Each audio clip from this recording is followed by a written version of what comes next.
بسم الله الرحمن الرحيم. اللهم لك الحمد كما ينبغي لجلال وجهك وعظيم سلطانك، والذين يقولون ربنا إننا آمنا فاغفر لنا ذنوبنا وقنا عذاب النار. الصلاة والسلام على رسول الله صلى الله عليه وسلم.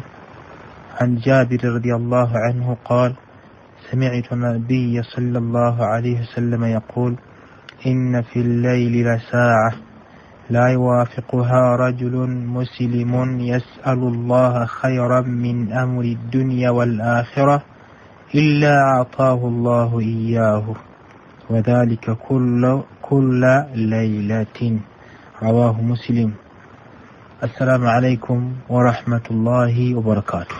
الحمد لله رب العالمين. Allah subhanahu wa ta'ala mulungi ekiseera kyonna tumwebaza matendo gage ebyengira n'emirembe bidde eri omubaka Muhammadin sallallahu alayhi wasallam.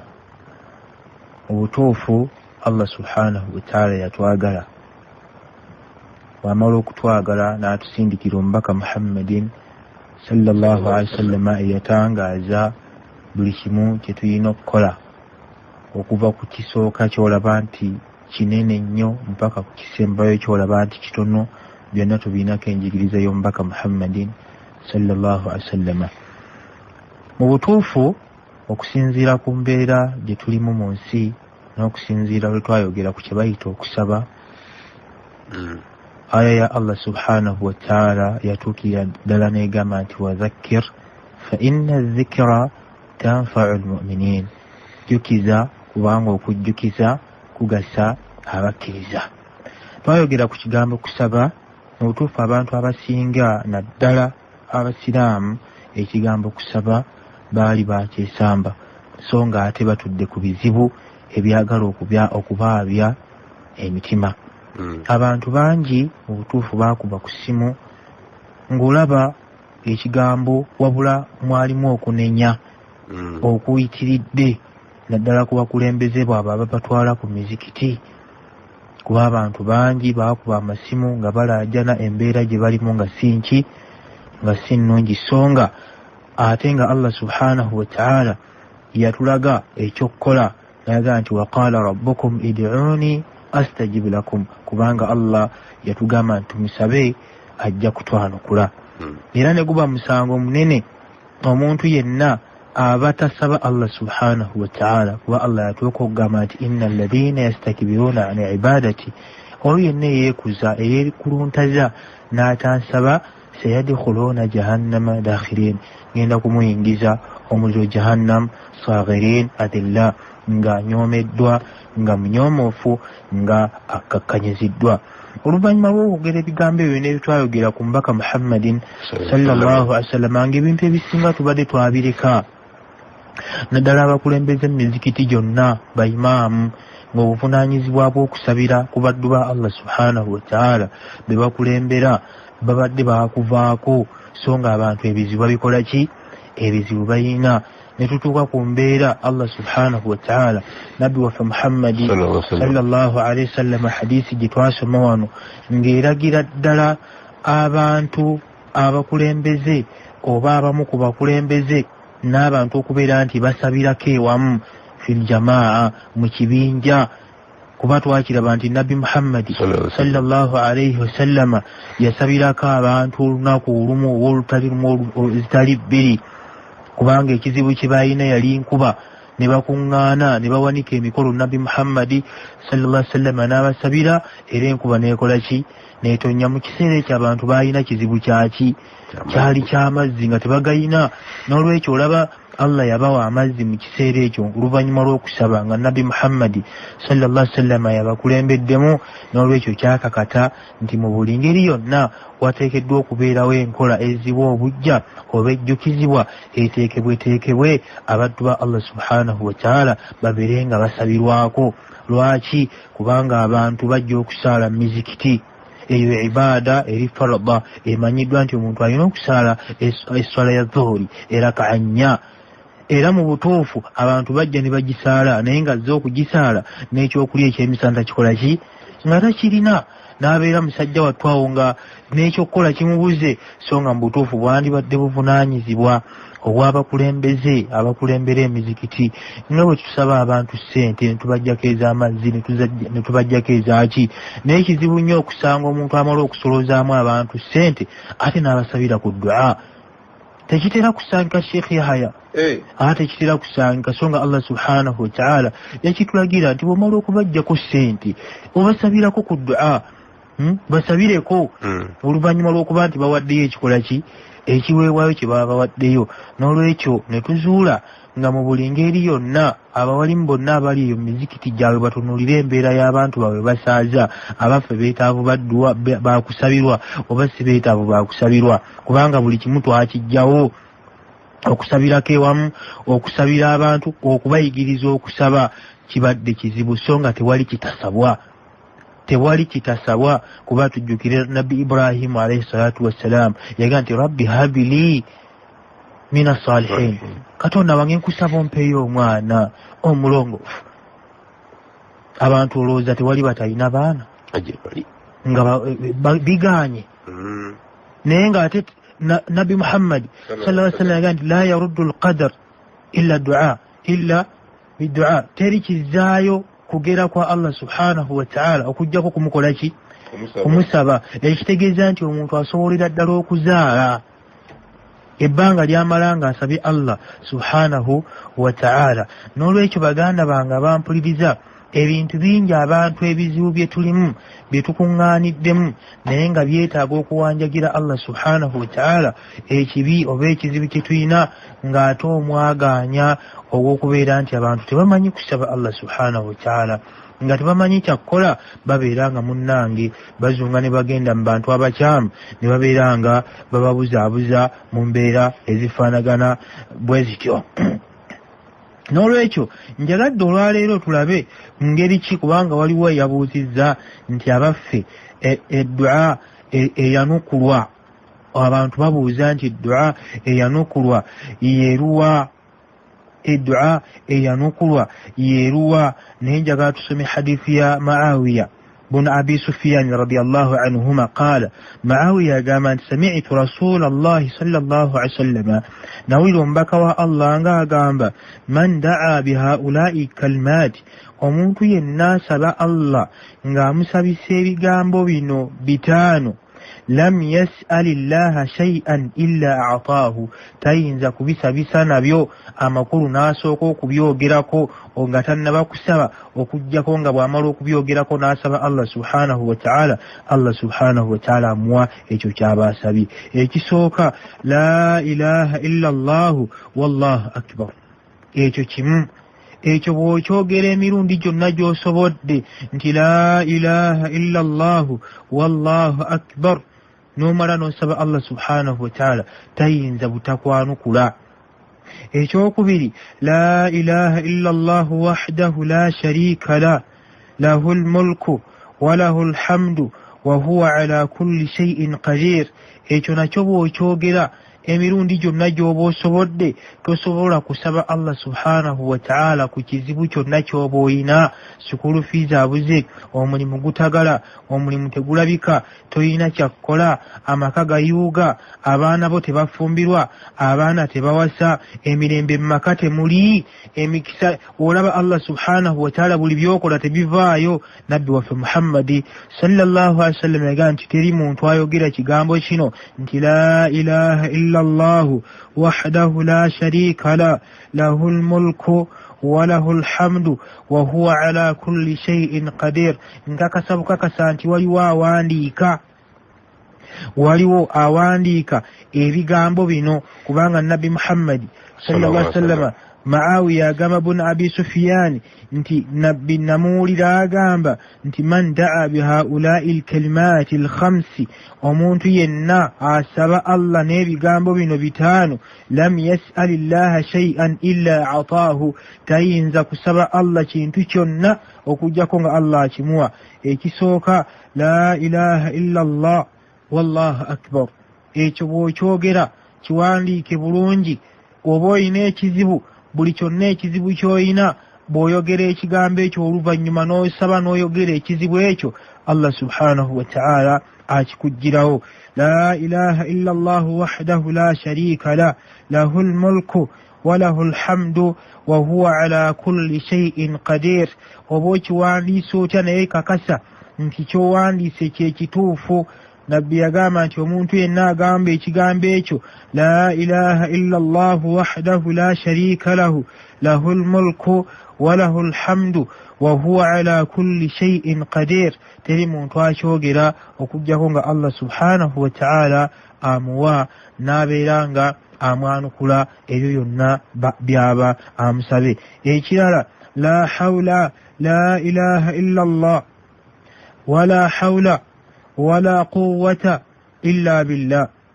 لا إله إلا الله ولا حول ولا قوة إلا بالله. teri muntu ayogera bigambo ebyo oluvannyuma n'asaba Allah subhanahu wa ta'ala mu mbeera yonna gy'aba alimu nga ya buzibu, ayina bye yeetaaga, passport ziganya okukutuka, visa olemedde okuzifuna, oyagala kgenda gy'olaga bikyaganye, teri ayogera bigambo ebyo n'oluvannyuma n'ayanja ensonga ze eri ow'ekitiibwa Allah subhanahu wa ta'ala okuggyako nga Allah subhanahu wa ta'ala abeera nga amwanukula.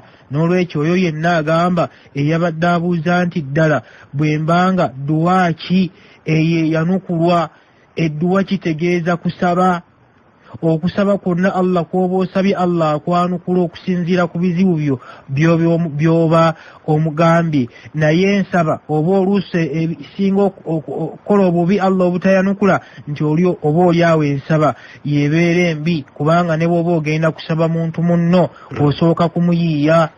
Bw'oba olina gw'oyagala ogenda okuggyako ssente, osooka kwegonza n'ojja n'omuwaana noga nti wallahi shehe yaye Allah yakuwa sente, ate n'akuwa ekisa ogaba nnyo, ninawo empisaawo nga bakwogerako oli musajja muyitirivu, Mungu yakuwa ekisa, bazadde bo beesiimye, omala kumuteekateeka, oluvannyuma n'olyoka omugana naye waategedde kasiinaayo kakulya. Bw'oba olinamu akanaana kakole ki? Kampe. Engeri gy'oba omaze omumuteekateeka ne bw'aba n'omutwalo akuwaako emmeka? Akuwaako 5. N'obwekyo ne bw'atyo Allah subhanahu wa ta'ala ayagala nnyo okumusuuta, ayagala nnyo okumuwaana, ategeerere ddala nti mu butuufu ono ategedde nti nze nina okubeera nti mwanukula, nze nina okubeera nga muyamba. Allah subhanahu wa ta'ala talina gw'atayanukula, gw'atoba n'omubbi n'omutemu.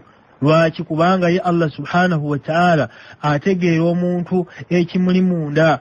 Nkuwa ekyokulabirako, omusajja atusanze oba tubadde ku mukolo ngaawo n'akwata ejjambiya n'atema omuntu, ensingo n'egoli omusajja n'agwa wali n'afa.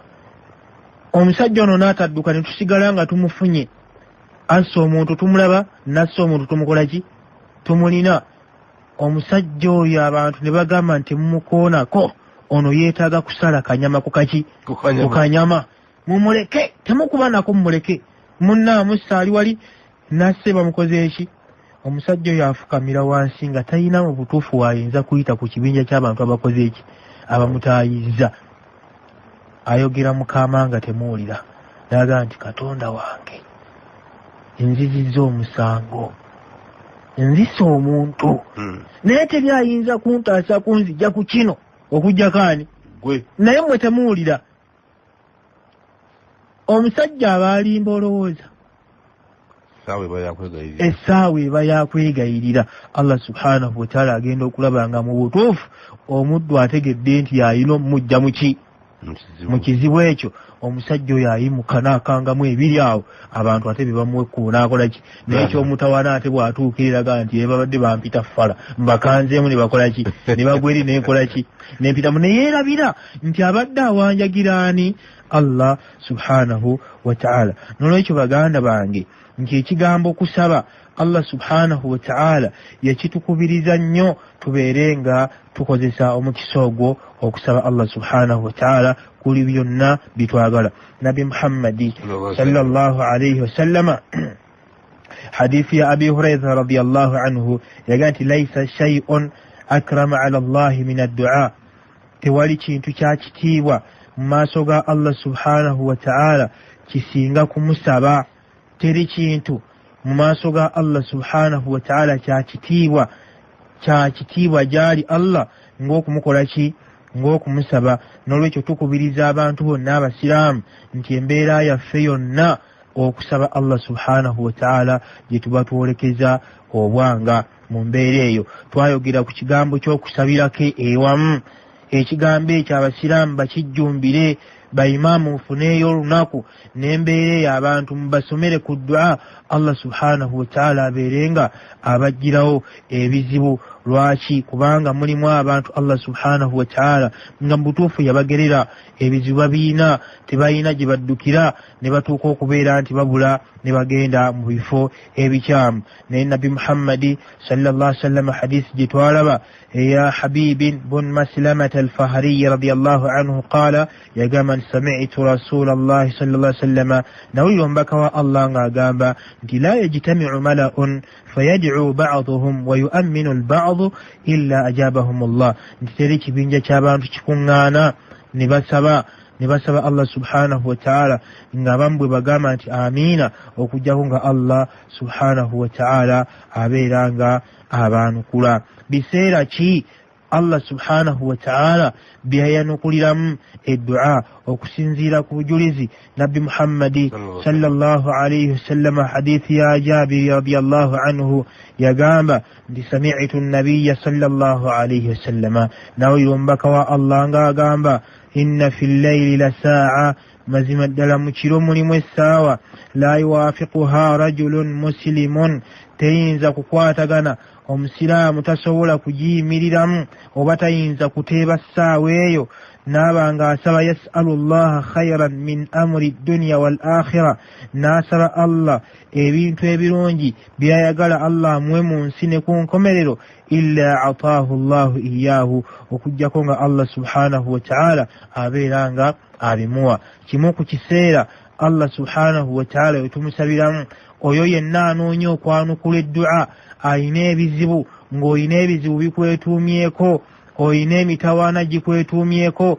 essimu giteekemu akade ku ssaawa 9-10 obeerenga ekuzuukusa osabe Allah subhanahu wa ta'ala. Olwa hadiisi Abi Hurayra radiyallahu anhu yagamba nti anna Rasulallahi sallallahu alaihi wasallam, nti mazima ddala omubaka wa Allah emirembe gibeere ku ye yagamba yanzilu rabbuna tabaraka wa ta'ala, Allah ka kuggulu, Allah ka fi laylatin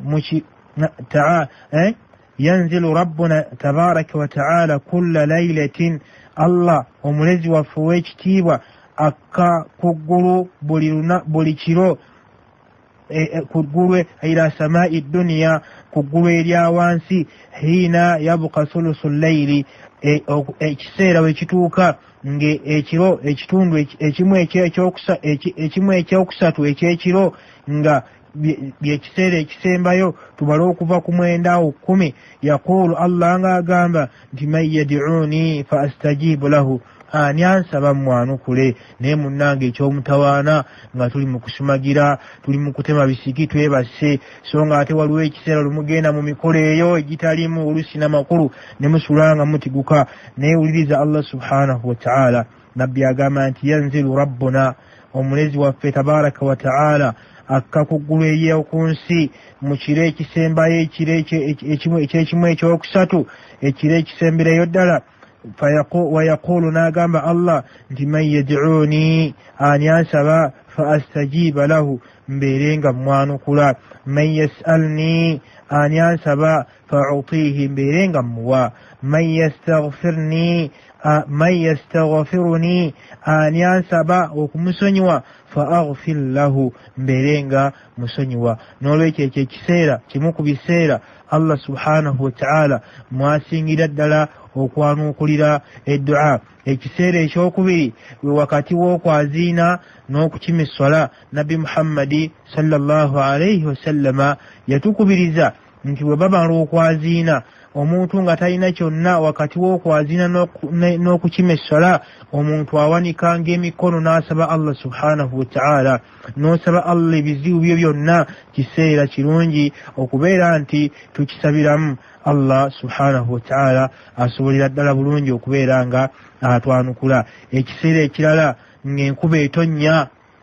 Enkuba bw'ebanga etonnya Allah ng'aleese enkuba olina omukisa ogusabirawo Allah subhanahu wa ta'ala abeera nga ayanukula okusaba kw'oyo yenna aba asabye mu kiseera ekyo. N'olwekyo baganda bange nti ekigambo kusaba tukitwale nga nsonga nkulu nnyo. Omuntu n'omulaba n'agenda ku katale agenze mu dduuka lye n'aggulawo obuguzi n'atasooka kusaba Allah subhanahu wa ta'ala. Sooka owanjagire Allah nga tonnaba kuggulawo dduuka lyo nga kw'oli okutte kufulu omusabe Allah akuteera omukisa mu lunaku olwo, abeere nga akuleetera bakasitoma, abeere nga akuteera baraka mu lunaku olwo.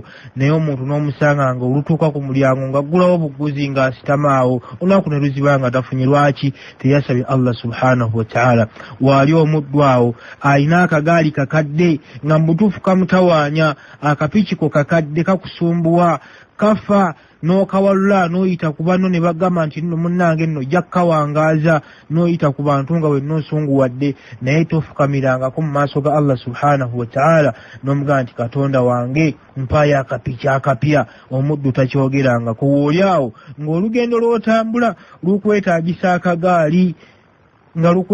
akagaali naye okimanyi nti musiraamu gwali awo tofukamirangako n'osaba Allah subhanahu wa ta'ala n'omugamba nti Katonda wange mpaayo akagaali, naye mbeera ng'egaanye. N'olwekyo ekigambo ky'okusaba baganda bange abasiraamu abakkiriza tukitwale nga nsonga nkulu. Nabbi waffe Muhammad sallallahu alayhi wasallama yagamba man lam yad'u Allah subhana qadiba alayhi. Omuntu yenna bw'atasaba Allah subhanahu wa ta'ala Allah abeera nga amunyiigira. N'olwekyo lwaki Allah atunyiigira ng'ate ffe bannannyini bizibu na mitawaana? N'olwekyo baganda bange tubeere nga tusaba Allah subhanahu wa ta'ala ebbanga lyaffe lyonna litumala nga tufunye ebizibu ebitutawaanya, ebitumazeeko emirembe. N'olwekyo baganda bange ekigambo ekyo njagala tukitwale nga kya buvunaanyizibwa. Dua kikuzimu eddua zetuyinza okwekwatako eziyinza Allah subhanahu wa ta'ala mwatwanuukulira. Njagala tusomeyo hadiisi eno عن سعد بن مالك رضي الله عنه قال سعد يقام انت سمعت رسول الله صلى الله عليه وسلم نولي ومبكوا الله قام هل أدلكم على اسم الله الأعظم الذي إذا دعي به أجاب وإذا سئل به أعطى. نبي محمد sallallahu alayhi wasallam yaga nti abaanyi mbabuulireyo ku linnya lya Allah ezzito ery'amaanyi ery'ekitiibwa alladhi idha du'iya bihi ajaba, eri oyo yenna abaalisabisizza n'alyogerako oluvannyuma n'asaba Allah subhanahu wa ta'ala Allah n'abanga amuwa ekyo kyamusabye. Nabbi Muhammadi sallallahu alayhi wasallama kyava baga nti da'watu allati da'a biha yunusu haythu naadaahu fi dhulumati thalathi. Allah Nabi Muhammad sallallahu alayhi wasallama n'agamba nti kwe okusaba okwo Yunusu kwe yakola mu kiseera we yabeerera mu kizikiza mu lubuto lw'ekyennyanja.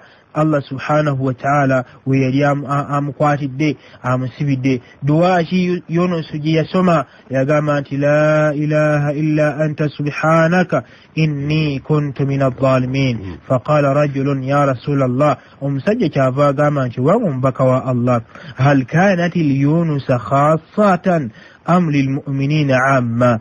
Namugamba omusajja yagamba Nabi Muhammad sallallahu alaihi wasallam nti abaffe edduwa eyo ya Yunusu yokka, nabbi wa Allah Yunusu yokka, oba yabakkiriza bonna? Faqala rasulullahi sallallahu alaihi wasallam, omubaka wa Allah namugamba nti ala tasma'u qawla Allahi ta'ala, qawla Allahi azza wa jalla, owange towulirangayo ku bigambo bya Allah w'ekitiibwa.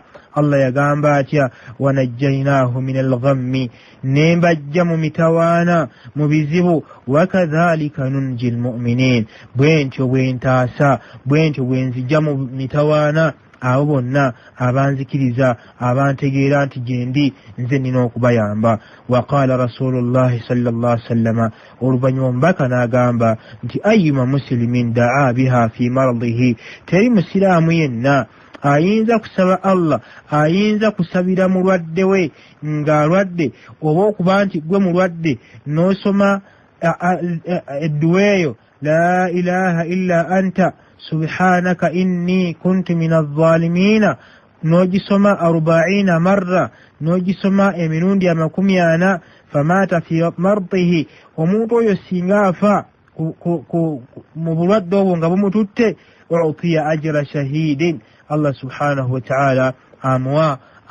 amwa empeera ez'enkanankana n'omuntu alwanye entalo z'eddiini. N'olwekyo mikwano gyange rawahu al-Hakim hadisi eyo omusajja yafulumira nga rawahu al-Hakim. N'olwekyo omuntu yenna anoonya Allah subhanahu wa ta'ala amusumulule ku mpingu z'ebizibu ayogere ekigambo ekigamba nti la ilaha illa anta subhanaka inni kuntu min adh-dhalimin. Kyogere emirundi gyonna bw'omala osabe Allah subhanahu wa ta'ala ajja kubeera nga akwanukula. An Abi Hurayra radiyallahu anhu عن النبي أن النبي صلى الله عليه وسلم قال حديث فقو أبي هريرة رضي الله عنه يا جامبا دي نبوة محمد صلى الله عليه وسلم يا جامبا 3 دعوات مستجابات لا شك فيهن يا جامبا أنت يكسبك وأنت بساتو تكوين جيجي كوينزا كولي زيزا كوانو كوا الله سبحانه وتعالى يقول 3 دعوات مستجابات لا شك فيهن أو كسبا kw'abantu basatu kwanukulwa tewaliimu kubuusabuusa. N'agamba asooka da'watul walidi edduwa y'omuzadde ng'asabira omwana we.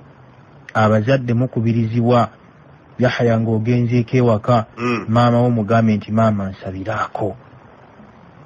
Abaana bangi babonaabona ng'ate abazadde we muli naye nga toyitangako ku baana be Kampala emirimu bo batakola. Abaana ba neiba abakamaadi muluka bakyusa nkyusi gwababo lwaki tebayina abaana bayiteko olw'olumu mu kibuga bajje wammwe Kalungu bagende wammwe Butambala bajje Bugerere obayite nti baana bange mbaagala wano mujje bonna bajje obasabire ku Allah subhanahu wa ta'ala. Lwaki? Kubanga edduwa y'omuzadde eyanukulwa Allah subhanahu wa ta'ala ajanukula teyina jijiri jiremesa ebbanga libamala nga balongoosezza mu maaso ga Allah subhanahu wa ta'ala. Owokubiri wa da'watul musafiri n'edduwa n'okusaba kw'omusajja omutambuze atambudde olugendo ng'olugendo lwatambudde terulimu kujooga Allah subhanahu wa ta'ala. Agenda mu kukola mirimu, agenze mu kutabakana kunoonya riziki, agenze naye nga tagenze kujoogaani Allah subhanahu wa ta'ala. Omuntu ali mu lugendo naye bw'asaba Allah subhanahu wa ta'ala tayinza butamwanukula.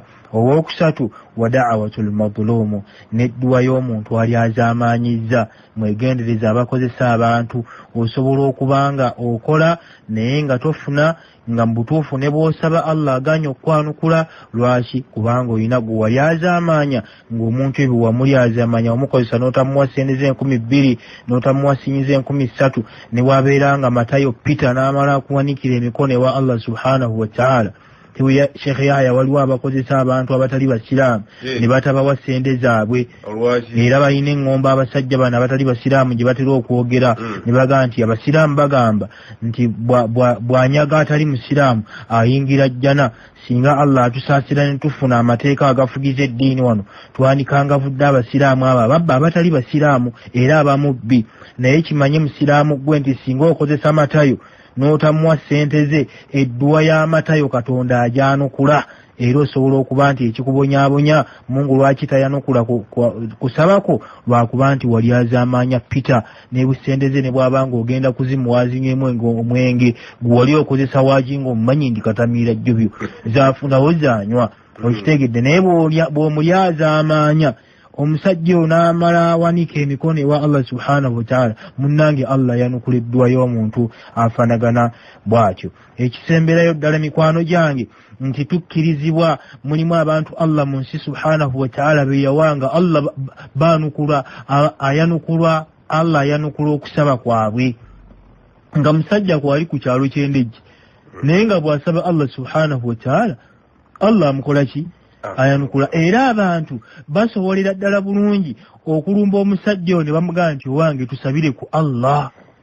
era abantu mwe abawuliriza programu eno mukkirizibwa okugenda ewa imaamu wammwe lwa imaamu mubateeke ku nninga mubagambe nti mutusabire ku Allah mutusabireko naye embeera ekoze eki eganye lwaki ku mulembe gwa Nabbi Muhammad sallallahu alaihi wasallam waliwo omusajja bamuyitanga Uwaisil Qarni naye Nabbi Muhammad sallallahu alaihi wasallam omusajja oyo teyalaba ku Nabbi Muhammad sallallahu alaihi wasallam naye omusajja oyo Nabbi yabagamba nti waliyo omusajja oyo Yemen bwemba seerabidde ekitundu gy'avaawo etaba Yemen naye yabagamba nti waliyo omusajja eyo Basham bamuyita Uwaisil Qarni tandabangako naye yanzikiriza naye omusajja oyo ayanukula edduwa ze ewa Allah subhanahu wa ta'ala bwe mumulabangako mumugambanga n'abasabira ku Allah subhanahu wa ta'ala. Abubakar radiyallahu anhu yalinda omusajja n'atalabikako naye Abubakar yaani alinda omusajja oli amusabire. Umar ibn al-Khattabi abaali awo omusajja oyo najja nga mbutuufu munnakyalo alabika addugala gubye kuba gye baali bava safaari n'ategeera nti ye Uwaisil Qarni. Umar ibn al-Khattab radiyallahu anhu yatuuka maaso g'omusajja namugamba nti gwe Uwaisil Qarni namugamba nti nsabiraako. Abantu bonna beewuunya ne balaba omukulembeze w'abasiraamu ate agamba omusajja oli amusabire kumbe ye ali ku kigambo nti Nabbi Muhammadi sallallahu alaihi wasallam yagamba nti omuntu yenna aliraba ku Uwaisil Qarni amugambe nti onsabira amusabireko Allah subhanahu wa ta'ala ajja kubeera nga amwanukula. N'olwekyo abantu abafaanagana bwe batyo mu nsi mwebali nga si bano abakozi b'ebikolobero kuba mwebali bano abeeranga abasajja bonna mikwano gya Allah subhanahu wa ta'ala tebeeranga tebeetekako bulungi era tebalina bukwakkulizo buga nti bagaba emikisa nga bano abalala betuwulira simanyi baseekaani mwebali omwo bangi beerangalanga ne baga nti bagaba enzaalo bagaba emikisa. Teri muntu agaba mukisa, emikisa Allah subhanahu wa ta'ala yagigaba. N'olwekyo abantu mwenna mbakubiriza abawalimu bammwe mubagambeko babasabireko ku Allah subhanahu wa ta'ala. Gwe muwalimu ampuliriza kuŋŋaanya ku bantu olunaku olumu obasabire ku Mungu subhanahu wa ta'ala. Lwaki? Kubanga Nabbi Muhammad sallallahu alaihi wasallam yagamba nti eri bantu bakuŋŋaana ne basabanga abalala baddamu amiina okujjako nga Allah subhanahu wa ta'ala abeeranga ayanukula. Abantu baffe balina ebizibu bafa nabyo bagenze mu bifo ebikyamu nga bawalimu muli awo omulimu gwammwe gwego. Lwaki Allah subhanahu wa ta'ala yabalondayo mubeerenga muyamba ku bantu ku bizibu byabwe mbasabire ku Allah subhanahu wa ta'ala mu mbeera yonna ebeesobose ebbanga limumala nga temukoze bikyamu na kubuuka nsalosalo zaawe ekitiibwa Allah subhanahu wa ta'ala. Wa barakallahu fikum wa jazakumullahu khair. Wassalamu alaikum wa rahmatullahi wa barakatuh. Naam, alhamdulillah, manya kyaga Allah gwe tumusabisa nago, amanya ga Allah gonna malungi tumusabisa nago, naye waliwo amanya ag'enjawulo nga lino olyogeranga nnyo nti ya zal jalali wal ikram, ya zal jalali wal ikram. Nabbi sallallahu alaihi wasallam hadith ya Rabi'ah ibn Amir radiyallahu anhu qala sami'tu rasul nabiy Allah sallallahu alaihi wasallam yaqul aliztu ya zal jalali wal ikram. Yagati alzimu mulyekwateko nnyo mulinywerereko bw'oba osaba Allah subhanahu wa ta'ala mugambe nti ya zal jalali wal ikram, ya dhal jalal wal ikram. Ekirala ya hayyu ya qayyum, ya hayyu ya qayyum kyogere emirundi gyonna gy'owulira ng'osobola. Ekyokusatu ya Allah ya Rahman ya Rahim, ya Allahu ya Rahmani ya Rahim. Agamanya Allah subhanahu wa ta'ala agaagala nnyo abantu babeere nga bagogera nga bamusabisa. Teweerabira buli lw'oyogera ku Allah subhanahu wa ta'ala ekiddako kusalira ku Nabbi Muhammad sallallahu alaihi wasallam. Bw'otasalira Nabbi Muhammad sallallahu alaihi wasallam Allah subhanahu wa ta'ala takwanukula du'azo. N'olwekyo buli lw'oyogera ku Allah ate salira ku mbaka Muhammad sallallahu alaihi wasallam Allah ajja kubeera nga akwanukula.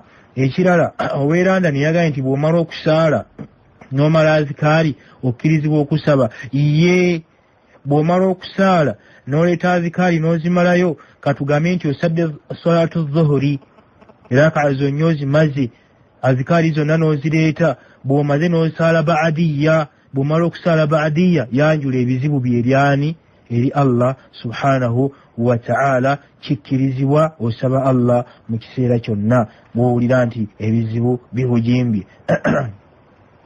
Ono ow'ekibibi agambye nti imaamu we bw'abanga akolegana n'abashiriku, imaamu bw'abanga akolegana n'abashiriku ate imaamu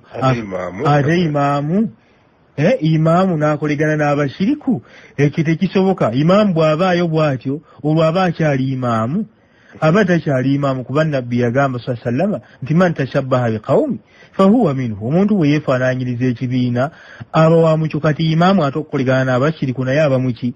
Aba mushiriku. Oyo tatusabira era tetwetaba naye mu mikolo gya ddiini gyonna, obusiraamu bumugobera ddala. Okutuuma abaana kikirizibwa batuma amannya ga Allah subhanahu wa ta'ala. Abaana tubatuma Abdurrahmani, Abdul Wahhab, Abdul Hakim, Abdul Razzaq. Ago ge mannya ge tutuuma bwe tutyo, wabula tetusobola kutuuma mwana nti ya Rahmani. Tokkirizibwa kugamba mwana wo kumutuuma linnya nti ya Aziz, ye Maliku, Abdul Malik, Abdul Aziz, Abdul Wahhab. Agamanya bwe tutyo tugatuuma mu mbeera ezifaanagana bwe zityo. Rahma agambi nti imaamu ennaku 10 ezaasembayo baakuŋŋaana ne basabaani Allah subhanahu wa ta'ala. Imaamu n'abagaa nti baakaafuwadde. Imaamu yeetaaga tujja kgenda mu maaso n'okutereeza ebyatutabukako, kubanga ebintu ebisinga ekyobutamanya kintu tekitegeeza nti ekikola ki tekiriiyo. N'olwekyo okuŋŋaana ewamu, abantu bakuŋŋaana ne basabirwa. Nabbi Muhammadi sallallahu alayhi wasallama yakikolako, babazingizaako mu lutalo, embeera ng'ekoze eki? Ng'etabuse. Ekyo kyali kizibu. Kati mu bizibu ebyaliwo byali nti abasajja babazinzeeko. Nabbi Muhammadi sallallahu n'asaba Allah subhanahu wa ta'ala nga basahaba bwe babeera nga bamiinisa. Ate akati jangu kugundi kunuutu zaffe, kunuutu abasiraamu kunuutu bazisaba mu Ramadhaani mwokka, eswala endala ebiseera ebirala tetubeera na bizibu. N'olwekyo bayimaamu muveeyo ku bantu, kubanga ekizimba kyasambadde eddagala. Tunuulira emizikiti gy'otunuulira nina wensaalidde olwaleero. Sheekh abadde newankubadde nti enkola tebadde nnambulukufu bulungi, naye asoma ddu'a. Tuli mu kuleeta bulaadi, bantu basituka bakola ki? Bagenda. Naye wamu n'ekyo ng'abagenda tebalabika kuba nti bagagga balina ki? Balina ssente, wabula nga ate balabika balina ebiki? Balina ebizibu. Naye bava ewali okukola ki? Okusaba. Oba oluusi olw'enjigiriza eri eyasooka eyagoba abantu ku kukola ki? Ku kusaba. Naye nga Nabbi Muhammadi sallallahu alayhi wa sallama yagamba nti addu'aa'u mukhul ibaada wa imaadu ddiini wa nuuru samaawaati wal ard. Okusaba bwe bwongo bw'obuki? Bwe bwongo bw'okusinza era mpaji ya ddiini buyimirizaawo. Wa imaadu ddiini wa nuuru samaawaati wal ard. Era kyekitangaala. Tugenda kukomaawo olunaku olwaleero. Ampuliriza tetugenda kubanga tusukakaawo.